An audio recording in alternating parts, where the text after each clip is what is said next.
Hello and welcome, my name is Ansu and today is day 21 of BOOKMAS. We are so close to the end of this long game. So let's talk about the worst books that I read in 2021. Is this going to be highly controversial? Most likely. Definitely stick around to the end to see some more controversial thoughts, but let's get into it. Alright, the first one I want to talk about, this is something that I really wanted to like, and that is Last Chance Books by Kelsey Rodkey. This one had such a good premise and I really expected to like it, but the way that it kind of went, I think, did I DNF this book? I didn't DNF it. Okay, I did finish this book somehow, but I did not like it.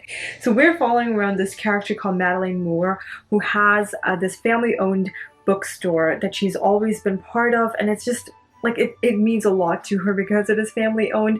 There's a lot of like familial aspects in here. She's living with her aunt, and her mother is like this actress person who is never really involved in her life or her like half brother's life either. One day this new fancy bookstore called Prologue opens up right next door, and it's kind of like a chain bookstore like Barnes & Noble. But once this opened up, obviously it's going to shut down Books and More really quickly because literally everyone's going to go to this huge bookstore instead of coming to the independent bookstore. So sales have gone really down, and Madeleine is trying so hard to make sure that they stay afloat. Things are really rough around the edges for them. She kind of starts to like this guy, and he happens to work at Prologue, and they just start hating each other sort of. They're really fighting against each other so that they can keep their bookstores afloat. I really wanted to like this, but I did not like Madeleine as a character. I just thought she was incredibly whiny. She did not care about anybody, like her entire family. Her aunt was so incredible to her. She had no reason to take in Madeleine like that, and she did. You know what I'm saying? Like, she took care of Madeleine all of these years, and Madeleine just does not seem to be grateful whatsoever, and she's kind of a bitch like the whole way through. She's such an ass that I did not like her character whatsoever, and I just got really incredibly annoyed by this character and this book, and she did not deserve good things to happen to her, and I was just really frustrated reading about her, and by the end of it I just did not like the story. The next one I want to talk about is a Spindle Splinter by Alex Harrow. This one is a very short book. It follows around this girl who has this rare disease, and she is said to live up until like 21 or so, and she's going to die around that birthday of hers, and she is so in love with the story of Snow White. She gets thrown this party for her 21st birthday, like an early-ish birthday party with her friend. She touches this like spindle and gets transported into this other world where she meets this fairy tale princess, and this princess is kind of stuck in this world, and where it's told that if she touches a spindle she will die. So it feels like she's stuck. She's going to get married to this prince that she does not really care for, and she does not want that to happen. This princess and our main character, I forgot her name, started with a Z, totally forgot, but these two characters really hit it off, and they become kind of friends, I guess, and they try to like navigate through this world, and essentially they try to escape, and the main character's best friend kind of falls in love with the princess. I did not like this book because, especially when the princess fell in love with the best friend, I was just like, how did that even happen? It was just so weird. It has that LGBT aspect, but it just felt like it was forced romance, you know? Like, I understand like this character was LGBT, that's fine. She didn't have to be in a romantic relationship. That felt like such a forced romance, and I just couldn't stand by it. It was just really annoying.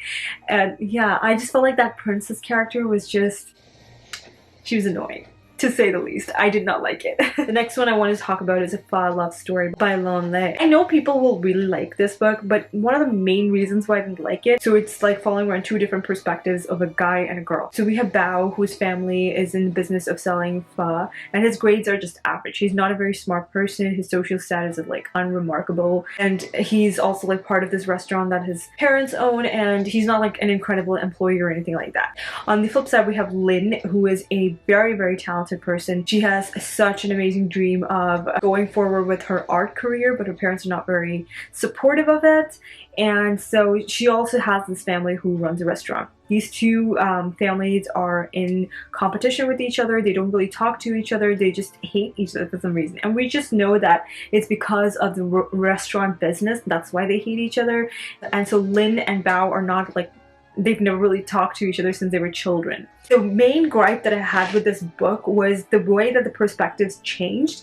I couldn't tell who I was reading from anymore. Both of their lives were so incredibly similar, especially because they were part of a family that had a restaurant and things were like going south in some places and some places really great. But seeing these two different like perspectives, it felt very mushed together and everything seemed very, very similar. The only way that I could kind of tell each other apart was Bao's life was terrible. It was just incredibly average. He didn't really study, and we were told multiple times that his parents were just like, just do something with your life. Like, I don't care what you do. And on the flip side with Lin, her parents were like, don't do art, do anything else but not art. You will fail. And that's the only way that these two like perspectives were kind of different, and that's it. Like, I couldn't tell them apart whatsoever, and I just found that really frustrating. This is not the best book that I read this year, unfortunately. I really wanted to like it, but it was just not for me. And the next one I want to talk about is a controversial one. I actually gave this like a 2.5 to 3 stars, so it was like an average book. But that is Anna K by Jenny Lee. This definitely has a good premise. It's like inspired by Anna Karenina, like that story. So basically we have Anna K, who is Miss Perfect, and she has the perfect boyfriend who is like incredibly smart, really handsome, but Anna K was really not feeling things for him at the moment. She kind of hits it off with this dude named Alexia, or Count Vronsky. He's called Count because he probably has slept with a lot of people, and these two characters just seem to like really like each other. But of course Anna K is in a perfect relationship, so of course this should never happen. There is so much cheating. Anna K's brother cheats, Anna K cheats, any like side character that's involved cheats. Like literally everyone cheats in this book. They're all like incredibly rich and pompous as well, and just the amount of cheating that's involved in this whole book, it was just ridiculous. I hated that. The story did have like a good take on it. I did like the way that the premise was set. The ending was just like kind of ridiculous. Just gonna say, okay. I believe like even in Anna Karenina, like her lover dies. That's basically the same thing that's happening. It's an interesting story, but the amount of cheating that was involved in here, I couldn't stand it. I know there's like another book into the series, but I don't know if I'm gonna pick it up, to be completely honest. I got this one for like $1.99. So it was a steal. I was not such a huge fan of this book, unfortunately, mainly because of the amount of cheating. The next one I want to talk about is Aristotle and Dante Discover the Secrets of the Universe by Benjamin Eller Sons. This one is an incredibly popular book, and I thought it was the worst book that I've ever read. Okay, Aristotle and Dante are very different people. We know that Dante is most likely gay. He's just a very calm, sweet child. You want to like wrap him in a blanket and keep him very safely. Aristotle has a very difficult family life. His brother has been in prison and his family never really talks about him. He's never had it easy. Ari ends up meeting Dante and learns to swim from him, and they become really fast friends. There's time when Dante definitely has feelings for Ari, and he kind of shows it too, and Ari kind of has feelings for Dante, but he's just like, oh, that's homo, bro, like that can't happen. Like, it literally felt like that, and I just found that incredibly annoying. And anytime like Dante was like, okay, I was with somebody else, you know, like I was with another guy, I was kissing a guy or whatever, Ari was clearly upset, and he was just like, but still, no homo, bro. And I'm just like, boy. There was a time when he got into an accident and he completely blamed it on Dante for being like soft or too soft, and he hated Dante for it, and he really treated Dante like shit, and he expected Dante to just be there for him the whole way through, and I found that incredibly frustrating. Like, what is wrong with you, dude? I think everyone loves this book. Everyone gives like 5 stars, and then there's me like 2.5. I'm just digging my own grave, and I know it. And there was also one thing that was like incredibly maddening to me. The amount of times like the names Ari and Dante were said in this book was just infuriating. I really wanted to like this book because literally everyone loves it, but it was not for me. The last one I'm going to talk about is also a super controversial one, and that is A Song of Achilles by Madeline Miller. Here Patroclus was a prince who's kind of exiled from his kingdom because he did an act of violence. And he grows up with Achilles, who is the son of a cool sea goddess and this incredible king, Peleus. Patroclus and Achilles kind of grow up together, they have a good friendship, and then slowly turns into kind of a relationship as well. Achilles is this incredibly powerful character, and it's all good. We're all like following around his quest with Patroclus with him and all that kind of stuff. Towards the end, we know that if Achilles goes forward with a specific war, he's definitely going to die, but he's going to be very well known if he goes for this. And that's what Achilles wants to do. But does he care what Patroclus says? No. The whole way through, we can see Patroclus really cares for Achilles, and he's just like, please don't do this. You need to be more careful. Like, please. And then Achilles is just like, yeah, you know what?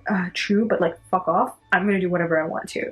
And he does, and it's just incredibly frustrating. Like, he does not respect Patroclus whatsoever, and he treats him like shit the whole way through, and everyone's like, oh, what a perfect relationship. No, it's not. It is not a perfect relationship. It's incredibly frustrating when people say that. I didn't like this book, guys. I didn't like it. I really did not. I did not appreciate Achilles as a character, and I don't like when people say this is like the perfect book. It is so great, and it is so hyped on TikTok. I am so frustrated. I do not like this book. Anyway, those are all the books that I want to talk about. I think I've dug my own grave pretty nicely, so if you hate me for this, I do sincerely apologize. Please stay subscribed to my channel. I'm begging you. If you're new here, hi, welcome. My name is Ansu. Please don't forget to hit that subscribe button and the notification bell to be notified every single time I upload a new video. Thanks so much for watching. I will see you all next time with another one. Until then, I'll talk to you all in the comments. Bye!